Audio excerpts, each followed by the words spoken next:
শুভ সকাল বন্ধুরা, রাধে রাধে। ভগবান শ্রীকৃষ্ণ তার শ্রীকৃষ্ণ চৈতন্য চরিতামৃতে বলেছেন, মায়ামুগ্ধ জীবের নাহি শত কৃষ্ণ জ্ঞান, জীবারে কৃপায় কইলা কৃষ্ণ বেদ পুরাণ। স্মৃতিভ্রষ্ট জীবেরা ভগবানের সঙ্গে তাদের শাশ্বত সম্পর্কের কথা ভুলে গেছে। তাই তারা জড় জাগতিক কার্যকলাপে মগ্ন হয়ে আছে। তাদের চিন্তাধারাকে অপ্রাকৃত স্তরে উন্নতি করার জন্য শ্রীকৃষ্ণ দৈবাপন ব্যাস বহু বৈদিক শাস্ত্র প্রদান করেছেন। প্রথমে তিনি বেদকে 4 ভাগে ভাগ করেছেন, তারপর পুরাণে তিনি তাদের ব্যাখ্যা করেছেন। অল্প বুদ্ধিসম্পন্ন মানুষের জন্য তিনি মহাভারত রচনা করেছেন।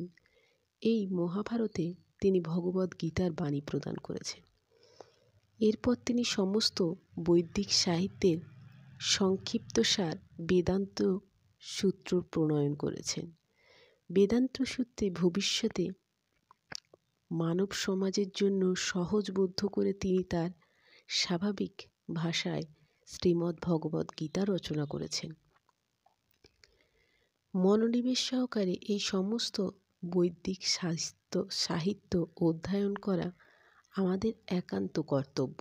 জড় জগতে আবদ্ধ সাংসারিক লোকেরা যেমন খবর কাগজ, নানা রকমের পত্রিকা আদি জগতের সাহিত্য পড়ে থাকে, তেমনি আমাদের মনকে মহামুনি ব্যাসদেব প্রদত্ত এই বৈদিক সাহিত্য পাঠে নিবদ্ধ করতে হবে। তার ফলে আমরা মৃত্যুর সময় পরমেশ্বর ভগবানকে স্মরণ করা সম্ভব হবে।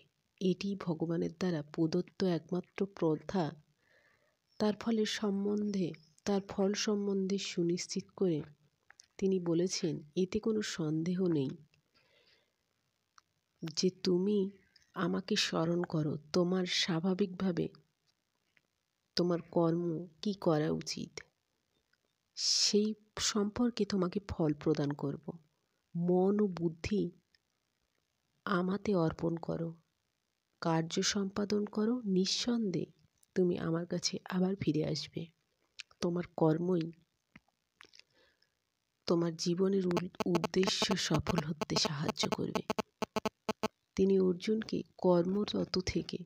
কর্তব্য কর্ম থেকে বিরত হয়ে তার ধ্যান করার উপদেশ দেননি, বরং তাকে তার কর্তব্য করতে বলেছেন। আর এই কর্তব্যের জন্য ভগবান তার সাথে অবশ্যই থাকবে, কারণ তিনি সৎ কর্ম করেন, তার উদ্দেশ্য সঠিক, তাই কর্মের ফলাফলও সঠিক লাভ করবে, ভগবান চরণে তার স্থান হবে। এই পরামর্শ ভগবান শ্রীকৃষ্ণ অর্জুনকে দিয়েছিলেন। জড় জগতের দেহ ধারণ করতে হলে তাকে কর্ম করতেই হবে, কর্ম অনুসারে তাকে তার ফল পেতে হবে। তাই উদ্দেশ্য ঠিক রেখে কর্ম সম্পাদন করাই আমাদের মূল ধর্ম, জীবনের মূল উদ্দেশ্য। তাই চেষ্টা করুন নিজের উদ্দেশ্য সৎ রেখে কর্ম প্রচেষ্টা চালিয়ে যেতে। তোমার কর্ম সৎ থাকলে তুমি ভগবানের চরণ ছাড়া কখনো হবে না। রাধে রাধে।